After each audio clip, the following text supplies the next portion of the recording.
suya is one of the most versatile ingredients. As much as you can use suya spice to spice up some smoky meats, you can also use suya spice to make this delicious suya spiced spaghetti recipe. So let's get started. I've got some beef strips here and I'm just going to season it with a number of powder seasonings, which of course includes my suya spice. So these are the steps that you would take to make suya steak.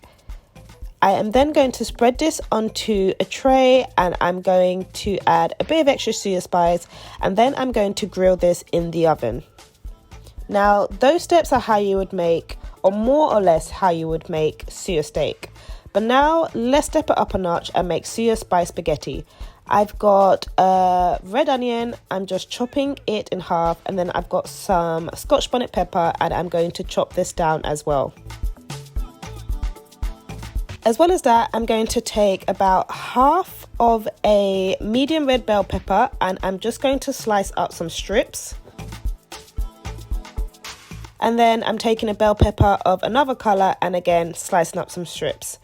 Now to put it all together, so I've got about 2 tablespoons of oil added to my wok and I start off always by cooking down my onions and my garlic. So getting all of those delicious tastes released in the base. Then I'm going to add some tomato paste and I'm just going to allow this all to cook together for a few minutes. After those have cooked down a bit, I'm then going to add in the peppers that I sliced. And I'm just going to cook this down until it has softened, and I've also added in my Scotch bonnet pepper. I'm going to start to season this and allow it to continue to cook down.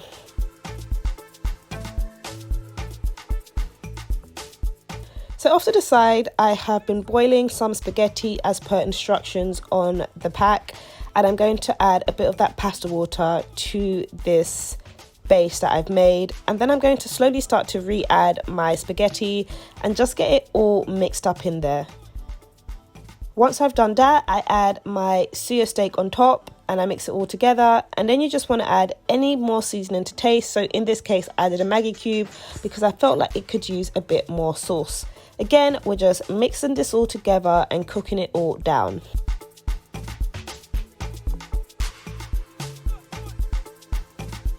And that is as simple as the recipe is. The suya spice does a lot of the work in bringing in the delicious flavorings. The beef obviously makes a big difference, especially if you are a meat lover.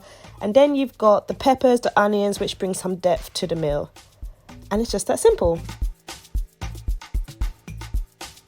If you like this recipe, please remember to comment, like and subscribe, and I'll see you in the next one.